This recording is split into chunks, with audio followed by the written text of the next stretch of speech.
All right, let's dive into the long and honestly pretty fascinating history of cannabis-infused food. We're going to travel from ancient rituals all the way to the modern kitchen to really understand how this relationship between people and a plant has changed over thousands of years. Okay, let's get into it. So, when you think of a cannabis edible, maybe a brownie or a gummy, it seems like a super recent invention, right? Like something from the last few decades? But what if I told you the basic recipe, the whole idea behind it, is part of a story that goes back over 2,500 years? Yeah, that brownie has an ancient secret, and today, we're going to figure out what it is. So here's the game plan. We're going to start in the ancient spiritual kitchen. Then we'll tackle a famous myth from the Middle East, break down the actual science that makes it all work, trace the big shift from ritual to recreation, and finally, we'll cover some really important modern risks you should know about. Our story doesn't start in a high-tech lab or a modern dispensary. No, it starts way back in the past, in a time and place where cannabis wasn't about getting high for fun. It was about getting closer to the gods. And we have hard proof of this. Archaeologists literally found braziers in 2,500-year-old tombs in western China with the chemical signature of high THC cannabis. The thinking is pretty clear. They were burning it as part of funeral rituals, likely to communicate with the divine or the afterlife. From there, the practice evolved, and it really took root in ancient India with a very specific sacred drink. And that drink is called bhang. In India, this was never just a beverage. It was, and still is, a sacred tool. It's a huge part of religious festivals like Holi and is tied directly to the god Shiva. So the whole context here is completely spiritual. It's not recreational in the way we think of it at all. And how they made it is actually the most important part of our story. They grind the cannabis leaves into a paste, but then, and this is key, they mix it with milk and ghee, which is clarified butter. They add spices, and then it's served during these huge communal ceremonies. Now, I want you to file away that little detail, the milk and butter, because the fat content is a critical piece of the puzzle, and we're going to see exactly why in just a bit. Okay, so our journey now takes us from ancient India to the Middle East, which is home to one of the most wild and persistent legends involving cannabis, the story of the Hasheen. The legend is awesome. You've probably heard it. It goes that a secret order of warriors, the Hasheen, were given hashish to get a little taste of paradise before they were sent out on deadly missions.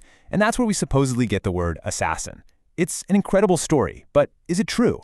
Well, the reality is, most modern scholars are pretty convinced it was propaganda, a story cooked up by their enemies to make them seem like crazed, drug-fueled killers. The actual link between what they did and cannabis use is considered super weak. And look, you don't have to take my word for it. A leading historian on this, Farhad Daftari, puts it perfectly. He basically says the stories are rooted more in the imagination of their enemies than in anything that actually happened. So while cannabis was definitely being used in the area in things like sweets and pastes, that whole tale of the hash-fueled super soldiers, almost certainly a myth. Okay, so we've covered the history and we've debunked a major myth. But that still leaves a huge question, right? How did these ancient cultures, without any modern chemistry, know how to make these recipes work so incredibly well? Well, the answer is some really basic but totally brilliant biochemistry. The whole secret comes down to a process called decarboxilation. It sounds super technical, I know, but the idea is actually very simple. Raw cannabis doesn't really do much. You have to heat it up. Applying heat triggers a chemical reaction that turns the stuff in the raw plant, THCA, into the stuff that causes the main psychoactive effects, THC. Bottom line, no heat, no magic. And here it is. This is the big aha moment, where everything clicks. Remember that bhang recipe with the heated milk and the ghee? Ancient chefs may not have known the word decarboxylation, but they understood the principles perfectly. The heat was activating the THC, and, just as important, because THC is fat-soluble, it needs to bind to a fat, like butter or milk, for your body to actually absorb it. Their ancient recipes, without them even knowing the chemistry, were biochemically perfect. It's amazing. So all of that brings us into the modern era. And this is where the purpose, the perception, and the entire culture around edibles goes through this massive, massive transformation. And I mean, just look at the difference here. It couldn't be more dramatic. The ancient goal was spiritual connection, community bonding, all within a very structured ritual. The modern goal? It's largely recreation, relaxation, or just plain curiosity. The setting has gone from huge religious festivals to maybe your couch or a small get-together. And the form has shifted from sacred drinks and pastes to commercially made brownies, gummies, and sodas. The why we do it has fundamentally, completely changed. Of course, this huge shift to modern recreational use also comes with its own unique set of challenges and risks that are really important for anyone to understand.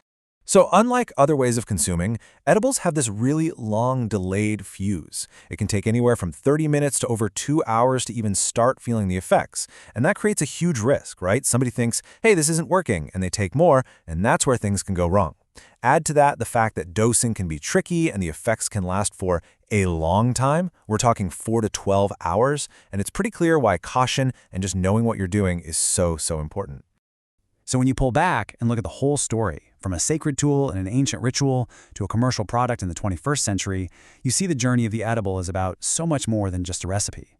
It's really a story about our changing relationship with consciousness itself. It's a great reminder that some recipes are designed to nourish way more than just the body.